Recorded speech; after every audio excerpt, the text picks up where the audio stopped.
Hello दोस्तों, स्वागत है आप सभी का स्लीपी क्लासेस में। तो आज के प्रीमिक्स में 5 क्वेश्चंस हम डिस्कस करेंगे एनवायरनमेंट से रिलेटेड, जो कि आपके प्रीलिम्स पॉइंट ऑफ व्यू से बहुत ज़्यादा इंपॉर्टेंट है।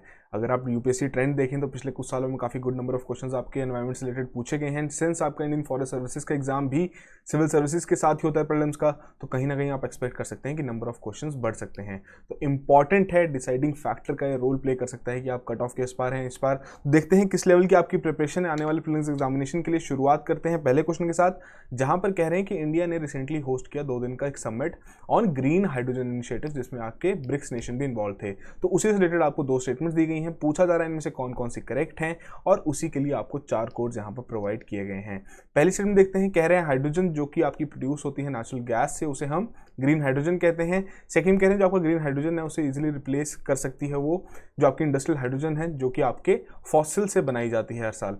ठीक है जी, तो 2 स्टेटमेंट्स आपको यहां पर दी गई हैं, थोड़ा सोचिए इसके बारे में, करेक्ट ऑप्शन मार्क कीजिए। डिस्कस करते हैं फिर इस क्वेश्चन को। तो देखिए, जो यहां पर ग्रीन हाइड्रोजन का कॉन्सेप्ट है, अगर आपको इसके बारे में पता होगा तभी आप इन दोनों स्टेटमेंट्स के बारे में बता सकते हैं कि क्या इसकी एप्लीकेशन है और क्या इसकी डेफिनेशन है। तो ग्रीन हाइड्रोजन जनरली क्या है कि आपकी इलेक्ट्रोलिसिस की प्रोसेस ही रहेगी उसमें, बट जो उसमें इलेक्ट्रिसिटी यूज की जाएगी वो आपके रिन्यूएबल सोर्सेज से ली जाएगी, ताकि जो कार्बन एमिशंस हैं वो बिल्कुल ही कम रहें, मतलब कि जीरो रहें। ठीक है जी, तो उसे हम ग्रीन हाइड्रोजन कहेंगे, ना कि इस प्रोसेस को जिसमें आपका नेचुरल गैस के थ्रू ये बनाई जाती है। इसमें आपका एक जो ये नेचुरल गैस के थ्रू है ये आपकी ब्लू हाइड्रोजन कहलाती है, अगर उसमें जो कार्बन एमिशंस हैं उसे हम कंटेन कर लेते हैं। ठीक है जी, तो फर्स्ट स्टेटमेंट तो यहां पर आपकी गलत होगी। सेकंड में करेक्टली बताया गया है कि जो आपके फॉसिल से डिराइव की जाती है इंडस्ट्रियल हाइड्रोजन, तो उसे ये यहां पर रिप्लेस कर सकती है, और इस तरीके की जो हाइड्रोजन रहती है उसे हम ब्राउन हाइड्रोजन कहते हैं। ठीक है जी, सेकंड स्टेटमेंट आपकी करेक्ट है, तो उसी के आधार पर यहां पर बी ऑप्शन करेक्ट ऑप्शन है। डिस्कशन कर लेते हैं। कंसेप्चुअल लेवल का आपका क्वेश्चन था, इजी मीडियम डिफिकल्टी लेवल हम कह सकते हैं कि बहुत सिंपल चीज आपसे यहां पर पूछी गई थी। दो ग्रीन हाइड्रोजन आपकी बेसिकली क्लीन बर्निंग फ्यूल जो कि एलिमिनेट करेगी emissions by using renewable energy to electrolyse water. ठीक है जी, जिस तरीके से इलेक्ट्रोलिसिस करते हैं वहां से आपका वाटर को स्प्लिट किया जाता है, 2 ऑक्सीजन के एटम्स रहते हैं, एक आपका हाइड्रोजन का एटम रहता है, तो वहां से आपकी हाइड्रोजन प्रोड्यूस की जाती है। तो वहां पर जो इलेक्ट्रिसिटी यूज की जाएगी वो जब रिन्यूएबल एनर्जी से रहेगी, तब वहां पर आपके बिल्कुल एमिशंस कम, हम कह सकते हैं जीरो रहेंगे, तो वहीं उसे ग्रीन हाइड्रोजन का यहाँ पर नाम दिया गया है। वहीं अगर आपके फॉसिल सोर्सेज हो गए, वहां से डिराइव की जा रही है हाइड्रोजन, बट वहां पर कार्बन एमिशंस क्या है, कैप्चर कर ली जा रहे हैं, स्टोर कर ली जा रहे हैं, तो उसे हम ब्लू हाइड्रोजन का नाम दे देते हैं। ठीक है जी, इंडिया के लिए इंपॉर्टेंट क्यों है?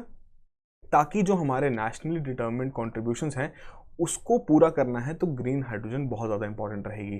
ठीक है जी, अब यहाँ पर हाइड्रोजन आपके एज एन एनर्जी स्टोरेज का ऑप्शन की तरह से भी एक्ट कर सकती है, ताकि जितनी भी हमारी बाकी नेसेसिटीज़ हैं या जितनी भी हमारी डिमांड्स रहेंगी फ्यूचर की, उसे भी हम पूरा कर सकते हैं। और वैसे भी हाइड्रोजन आपकी काफ़ी ज़्यादा यूज़ की जा रही है। ठीक है जी, किस तरीके का डिफरेंशिएशन किया गया है ब्लू हाइड्रोजन ग्रीन हाइड्रोजन में, आप यहाँ पर देख सकते हैं किस तरीके से प्रोड्यूस की जाती है। ब्राउन और ग्रे में आपका सबसे ज़्यादा कार्बन कंटेंट रहेगा। इसमें जो ब्लू हाइड्रोजन और ग्रीन हाइड्रोजन है, ग्रीन में तो बिल्कुल ही आपका 0 कार्बन रहेगा, ब्लू हाइड्रोजन में थोड़ा आपका लो कार्बन कंटेंट रहता है, कि कम कार्बन एमिशंस यहाँ पर होंगे। इंपॉर्टेंट है, आपको डायरेक्टली पूछ लिया जा सकता है किस तरीके से तैयार की जाते हैं। समझ लीजिए पेयरिंग के फॉर्म में दिया हो, यहाँ पर आपको अलग फॉर्म्स ऑफ हाइड्रोजन दी हो और वहाँ पर उसकी करेक्टरिस्टिक्स दी हो कि बताइए इनमें से कौन कौन से पेयर्स आपके करेक्ट हैं, तो चारों के बारे में पढ़ना जरूरी है। ठीक है जी, अगले क्वेश्चन की ओर बढ़ते हैं।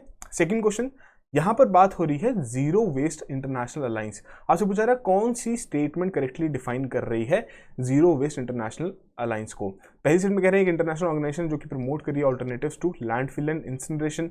सेकंड कह रहे हैं कि अलायंस है आपके नेशंस का striving to minimise the plastic waste disposal in the ocean. Third में कह रहे हैं ग्रुप ऑफ इंडिविजुअल्स हैं जो कि प्रमोट कर रहे हैं minimalist living and less consumerism. Third कह रहे हैं कि अलायंस है of technology based multinational companies जो कि अंडरटेक कर रहे हैं रिसाइकलिंग ऑफ ई वेस्ट। तो 4 ऑप्शंस यहां पर आपको दी गई हैं। आपने जरूर कहीं ना कहीं इस अलायंस के बारे में सुना होगा, थोड़ा सोचिए इसके बारे में, करेक्ट ऑप्शन मार्क कीजिए। डिस्कस करते हैं फिर इस क्वेश्चन को।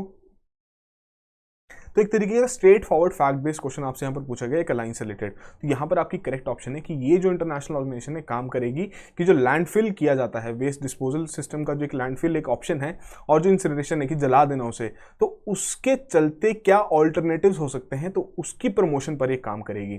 ठीक है जी, फैक्चुअल नेचर का क्वेश्चन, इजी लेवल की हम डिफिकल्टी कह सकते हैं, बहुत सिंपल चीज आपसे पूछी गई थी इस अलायंस से रिलेटेड। तो यहाँ पर एक ग्रुप है आपके एनवायरमेंटल प्रोफेशनल्स का जो कि डेडिकेटेड है कि वो काम करें कि किस तरीके से जो हमारे वेस्ट प्रोड्यूस किया जाता है उसे कम से कम किया जा सके। तो उसमें पब्लिक एजुकेशन होगी, उसके चलते अवेयरनेस फैलाई जाएगी, प्रैक्टिकल एप्लीकेशन बताई जाएगी आपकी जीरो वेस्ट प्रिंसिपल्स की। तो इन सभी चीज़ों पर एक काम करेंगे। तो करंटली हम कह सकते हैं कि 3 कंट्रीज हैं जो कि एक्सक्लूसिवली इस पर काम कर रही हैं, यूएस, ब्राज़ील और तीसरी आपकी कनाडा। ठीक है जी, तो तीनों ही इसके एफिलिएट्स बन चुके हैं इस अलायंस के। तो उस तरीके से ऐसे जितने भी इंपॉर्टेंट अलायंसेस रहते हैं, जितनी भी इंपॉर्टेंट इंटरनेशनल ऑर्गेनाइजेशंस रह रही हैं जो कि नए नए इनिशिएटिव्स ले रही हैं हमारी अर्थ को और हरा भरा बनाने के लिए, तो वो सारे इनिशिएटिव्स आपके लिए एग्जाम पॉइंट ऑफ व्यू से इंपॉर्टेंट है। क्वेश्चन किसी भी तरीके से पूछा जाए तो आप वहां पर आंसर कर सकें। ठीक है जी, सिंपल चीजें आपको यहाँ पर बताई गई हैं, सिंपल सा क्वेश्चन था। आई होप आपने इसको करेक्टली मार्क किया हो। अगले क्वेश्चन की ओर बढ़ते हैं। थर्ड क्वेश्चन कह रहे हैं काफी ऐसी कंट्रीज हैं इंक्लूडिंग यूके एंड फ्रांस जिन्होंने आपके कुछ लॉज एनेक्ट किए हैं promising to achieve a net zero emission scenario by the middle of the century. तो अब आपको इसी से रिलेटेड कुछ स्टेटमेंट्स दी गई हैं। ठीक है जी, आपको बताना है इनमें से इनकरेक्ट कौन कौन सी हैं। ध्यान रखिएगा इस तरीके की टर्म्स का, करेक्ट पूछा है इनकरेक्ट। तो देखते हैं पहली स्टेटमेंट कह रहे हैं नेट जीरो, जिसे हम कार्बन न्यूट्रलिटी के नाम से भी जानते हैं। इसका मतलब क्या है कि कम जो भी कंट्री रहेगी जिसका ये टारगेट है वो अपनी जो एमिशंस उनकी कार्बन एमिशंस है उसको जीरो पर ले आएगी। सेकंड में कह रहे हैं कोई भी कंट्री ऐसी नहीं है एशिया में जिसकी नेगेटिव एमिशंस हैं। और थर्ड में कह रहे हैं जो आपका यूरोपियन यूनियन है उन्होंने लॉन्च किया है campaign called fit for 55 to cut emissions by 55% below 1990 levels by 2030। तो 3 स्टेटमेंट्स आपको दी गई हैं, फैक्चुअल नेचर की स्टेटमेंट्स हैं, एक आधी कंसेप्चुअल भी है आपकी, जैसे नेट जीरो के बारे में बात की जा रही है। थोड़ा सोचिए इसके बारे में, करेक्ट ऑप्शन मार्क कीजिए, डिस्कस करते हैं फिर इस क्वेश्चन को। तो देखिए जो पहली स्टेटमेंट बात हो रही है नेट जीरो के बारे में, जिसे हम कार्बन न्यूट्रलिटी भी कहते हैं, तो इतना तो पार्ट ठीक है, बट इसके चलते ये मतलब नहीं है कि जो कंट्री की कार्बन एमिशंस रहेंगी वो बिल्कुल ही जीरो हो जाएंगी। इसका मतलब क्या है कि जितनी कंट्री वहां पर प्रोड्यूस कर रही होगी उतना ही वो एब्जॉर्ब भी कर सकती है, तब वो आपका जीरो पर आएगा। ठीक है जी, अगर वो आपका बिल्कुल ही जीरो एमिशंस रहेंगी तो वो हम कह सकते हैं कि ग्रॉस जीरो है, कि बिल्कुल ही जीरो एमिशंस हो चुकी हैं। सेकंड स्टेटमेंट में जो बात कर रहे हैं कि कोई भी कंट्री ऐसी नहीं जिसकी नेगेटिव एमिशंस है, तो नेगेटिव एमिशंस क्या होंगी कि वो ज्यादा एब्जॉर्व कर रही हैं और प्रोड्यूस कम कर रही हैं। तो वहां पर ऐसी कंट्रीज आपकी बिल्कुल है। और एशिया की बात में ही बात करें तो बेसिकली आपकी भूटान उनमें से एक है। तो पहली 2 स्टेटमेंट्स तो आपकी इनकरेक्ट होगी। थर्ड स्टेटमेंट बिल्कुल करेक्टली बताया गया। रिसेंटली ही इनिशिएटिव आपका लॉन्च भी किया गया था फिट फॉर 55, जो कि यूरोपियन यूनियन द्वारा लॉन्च किया गया है ताकि वो अपनी एमिशंस को कट कर सकें बाय 55% बिलो 1990 लेवल्स बाय 2030। तो यहां पर आपकी पहली 2 स्टेटमेंट्स इनकरेक्ट है और वही चीज आपसे पूछी भी गई थी और उसी के आधार पर सही ऑप्शन यहां पर आपकी करेक्ट ऑप्शन है। डिस्कस कर लेते हैं। फैक्चुअल नेचर क्वेश्चन था, डिफिकल्टी लेवल हम मीडियम हार्ड कह सकते हैं। तो नेट जीरो के बारे में हम ऑलरेडी बात कर चुके हैं कि इसका मतलब ये नहीं है कि एमिशंस आपके जीरो पर आएंगे। इसका मतलब क्या है कि एक स्टेट आ जाएगी जहां पर एमिशंस नहीं होंगे, कि जहां पर जितनी एमिशंस हो रही हैं उतना ही एब्जॉर्प्शन भी हो रहा है। ठीक है जी, तो ऐसा भी है कि नेगेटिव भी हो सकती है, जैसे कि हमने बात की सेकंड स्टेटमेंट में कि वहां पर वो ज़्यादा एब्जॉर्ब कर रही हैं, इतनी वो प्रोड्यूस नहीं कर रहे हैं कार्बन एमिशंस, और भूटान इनमें से आपकी एक ऐसी कंट्री है जिसकी नेगेटिव एमिशंस हैं। ठीक है जी, अब कौन कौन से इनिशिएटिव्स हैं जो कि आपके वर्ल्ड वाइड लॉन्च किए गए हैं। 2019 में ही न्यूजीलैंड की सरकार ने पास किया था आपका जीरो कार्बन एक्ट, जो कि कमिटेड है to country for zero carbon emissions by 2050 और सूनर। ठीक है जी, तो यहाँ पर जो पेरिस क्लाइमेट के जो अकॉर्ड है उसमें जो कमिटमेंट्स रखी गई हैं उसी को पूरा करने के लिए ये यहाँ पर आपका न्यूजीलैंड द्वारा इनिशिएटिव लिया गया है। उसी साल आपका यूके पार्लियामेंट ने भी पास किया legislation requiring the government to reduce UK's net emissions of green house gases by 100% relative to 1990 levels by year 2050। वहीं यूरोपियन यूनियन ने भी आपका सिमिलर प्लान है फिट फॉर 55, जिसके चलते यूरोपियन कमीशन ने जितने भी उनके 27 मेंबर कंट्रीज उन्हें कहा है कि अपने एमिशंस को कट कीजिए बाय 55% बिलो 1990 लेवल्स बाय 2030। उसी तरीके से चाइना ने भी लास्ट ईयर आपका अनाउंस किया था कि वो भी कोशिश करेगा नेट जीरो बनने के लिए बाय द ईयर 2060, और इसी के चलते वो कोशिश करेंगे जितनी उनकी पीक एमिशंस हैं उन्हें कम से कम लाया जा सके बाय 2030। ठीक है जी, तो ये कुछ इनिशिएटिव्स अगर आपको फैक्ट के तरीके से पूछे जाएं तो आप इजीली वहां पर आंसर कर सकते हैं। सिंपल सा क्वेश्चन था पर थोड़ा सोचने की जरूरत थी कि नेट न्यूट्रलिटी क्या है, नेट जीरो क्या है आपका, और ग्रॉस जीरो क्या है। तो आई होप आपने इसको भी करेक्टली मार्क किया हो। यहाँ पर आप बेसिक्स आपको यहाँ पर डेटा दिया गया है किस तरीके से टारगेट्स रखे गए हैं अलग अलग कंट्रीज द्वारा, क्या उनके प्रोग्रेस है उससे रिलेटेड, कौन कौन सी ईयर के लिए उन्होंने टारगेट रखे हैं, क्या क्या उन्होंने अचीव किया है या नहीं किया है। तो सारी डिटेल्स आपको इसमें अवेलेबल है, ये हमारी पीडीएफ में भी अटैच कर दिया जाएगा।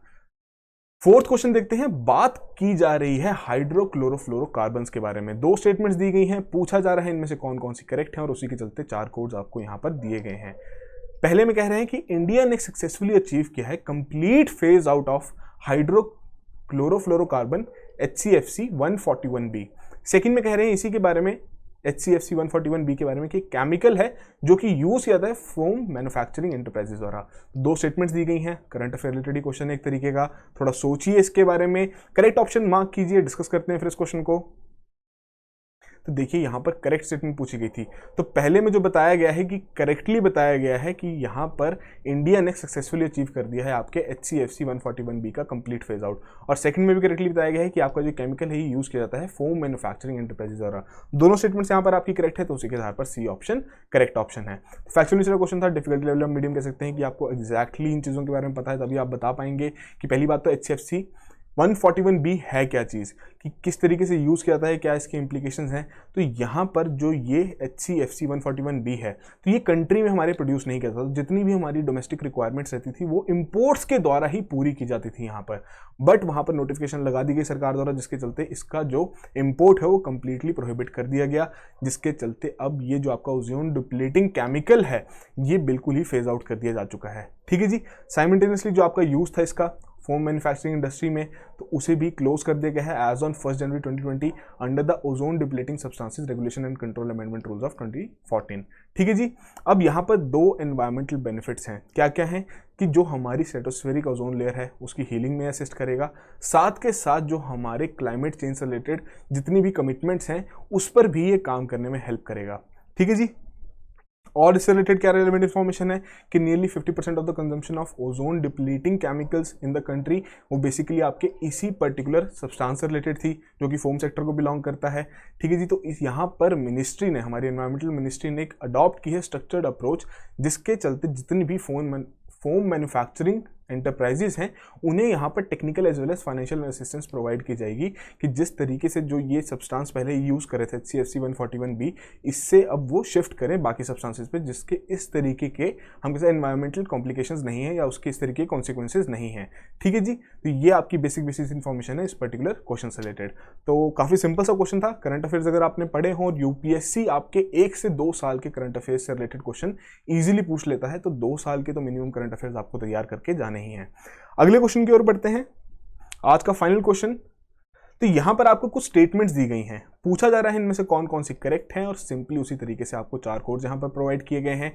पहले में कह रहे हैं जो आपकी बायोलॉजिकल डाइवर्सिटी एक्ट है 2002 का, वो बेसिकली जो United Nations convention on biological diversity है उसी के आधार पर तैयार किया गया है। सेकंड में कह रहे हैं टू ऑब्टेन बायोलॉजिकल रिसोर्सेज जो फॉरेन नेशनल्स हैं उन्हें अप्रूवल लेनी है मिनिस्ट्री ऑफ एनवायरमेंट की। और थर्ड में कह रहे हैं कि देयर इज अ प्रोविजन कि सेपरेट बायोडाइवर्सिटी बोर्ड आपका यूनियन टेरिटरीज के लिए भी स्थापित किया जा सकता है under the biological diversity act. तो 3 स्टेटमेंट्स दी गई हैं इस एक्ट से रिलेटेड, थोड़ा सोचिए इसके बारे में, करेक्ट ऑप्शन मार्क कीजिए, डिस्कस करते हैं फिर इस क्वेश्चन को। तो यहां बात हो रही है बायोलॉजिकल डाइवर्सिटी एक्ट ऑफ 2002। अगर आपने इसके बारे में पढ़ा है तो पहली स्टेटमेंट तो बहुत इजीली आप बता सकते थे कि जब यूनाइटेड नेशंस की कन्वेंशन ऑन बायोलॉजिकल डाइवर्सिटी आई थी तो उसी के बाद हमारी सरकार को लगा कि हमारा एक एक्ट होना जरूरी है जो कि बेसिकली उसी के ऊपर निर्धारित रहेगा। तो ये स्टेटमेंट तो आपकी बिल्कुल करेक्ट है। बट जो सेकंड स्टेटमेंट में बात हो रही है कि कोई भी अगर बायोलॉजिकल रिसोर्सेज ऑब्टेन करने हैं फॉरेन नेशनल्स को तो उन्हें मिनिस्ट्री ऑफ एनवायरमेंट का अप्रूवल नहीं लेना है, किसका लेना है डिस्कस करेंगे। और थर्ड स्टेटमेंट भी आपकी गलत है कि बेसिकली जो आपकी यूनियन टेरिटरीज में रहेंगी जितने भी बायोडाइवर्सिटी बोर्ड्स रहेंगे तो वहां पर वो अलग से स्थापित नहीं किए जाएंगे, जो नेशनल बायोडाइवर्सिटी बोर्ड होगा उसी के अंडर वो आएगा। ठीक है जी। तो यहां पर आपकी करेक्ट स्टेटमेंट कौन सी हुई, सिर्फ फर्स्ट, और उसी के आधार पर बी ऑप्शन करेक्ट ऑप्शन है। तो जो हमने बात की आपके नेशनल बायोडाइवर्सिटी एजेंसी के बारे में या जो आपका ये एक्ट है, तो बेसिकली यहाँ पर जो हमारा बायोडाइवर्सिटी बोर्ड है वो यही कहता है कि पहली बात तो यूनियन टेरिटरी के लिए कोई अलग से नहीं बनाया जाएगा, जो नेशनल बायोडाइवर्सिटी अथॉरिटी होगी वो उसी के अंदर आएगा। और यही अथॉरिटी बेसिकली बहुत इंपॉर्टेंट है अगर किसी भी फॉरेन नेशनल को अप्रूवल चाहिए, अगर उन्हें किसी भी तरीके के बायोलॉजिकल रिसोर्सेज इंडिया से चाहिए तो मिनिस्ट्री का अप्रूवल नहीं लेना है, नेशनल बायोडाइवर्सिटी अथॉरिटी का अप्रूवल लेना है। ठीक है जी। वहीं बात करें इस एक्ट के बारे में तो बेसिकली इंडिया का जो अटेम्प्ट था कि रियलाइज करे अपने ऑब्जेक्टिव्स जो कि United Nations convention on biological diversity 1992 के अंदर लिखे गए हैं, तो उसी के चलते उन्होंने यहाँ पर एक्ट निकाला गया था। तो बेसिक सी बात करें क्या ये एक्ट करता है, तो कहीं ना कहीं जो हमारी बायोलॉजिकल डाइवर्सिटी है उसे कंजर्व करने की बात की गई है, सस्टेनेबल यूज़ की बात की गई है, उसके कंपोनेंट्स की फेयर और इक्विटेबल शेयरिंग होनी बहुत ज़रूरी है। ठीक है जी। इन सभी चीज़ों के बारे में यहाँ पर बात की गई है। उसके अलावा क्या क्या पावर्स और फंक्शंस हैं आपके नेशनल बायोडाइवर्सिटी एक्ट के, क्वेश्चन आपको इस तरीके से पूछा सकता है। तो पहले तो हमने बात की कि कोई भी अगर फॉरेन नेशनल है उन्हें कोई भी बायोलॉजिकल रिसोर्स ऑब्टेन करना है तो NBA का अप्रूवल लेना है। फिर बात की गई है जितने भी इंडियन इंडिविजुअल्स हैं, एंटिटीज़ हैं, उन्हें भी एनबीए का अप्रूवल लेना है अगर वो किसी तरीके की नॉलेज या रिसर्च ट्रांसफ़र कर रहे हैं या कोई मटेरियल ट्रांसफ़र कर रहे हैं फॉरेनर्स को, ठीक है जी। और साथ के साथ प्रायर अप्रूवल की भी ज़रूरत है before applying for any kind of IPR based on research conducted, जो कि बायोलॉजिकल मटेरियल से रिलेटेड रहेगी या फिर किसी भी एसोसिएटेड नॉलेज से रिलेटेड रहेगी जो कि इंडिया से ऑब्टेन की होगी, ठीक है जी। और साथ के साथ हर एक स्टेट के लिए भी ये कहा गया है हमारे बायोडाइवर्सिटी एक्ट 2002 के आधार पर कि उनका अपना स्टेट बायोडाइवर्सिटी बोर्ड होना जरूरी है, ठीक है जी। सिंपल सा क्वेश्चन था, तो आई होप आपने इसको करेक्टली मार्क किया हो। तो आज के हमारे 5 क्वेश्चन यहीं खत्म होते हैं। आई होप आप में से सभी ने ही 5 आउट ऑफ 5 यहाँ पर स्कोर किया हो, बट स्टिल जो भी आपका स्कोर रहा है कमेंट बॉक्स में ज़रूर मेंशन कीजिए और इसी तरीके से इस इनिशिएटिव को रेगुलरली फॉलो कीजिए ताकि जो आपकी प्रीलिम्स बेस्ड प्रिपरेशन है उसको और ज़्यादा बेहतर बनाया जा सके। और इसी चीज़ के लिए हम आपके लिए लेके आए हैं प्रीमिक्स रिवीजन, कि यहाँ पर आपके पुराने प्रीमिक्स जो कि ऑलरेडी डल चुके हैं अक्टूबर 2020 से, ठीक है जी।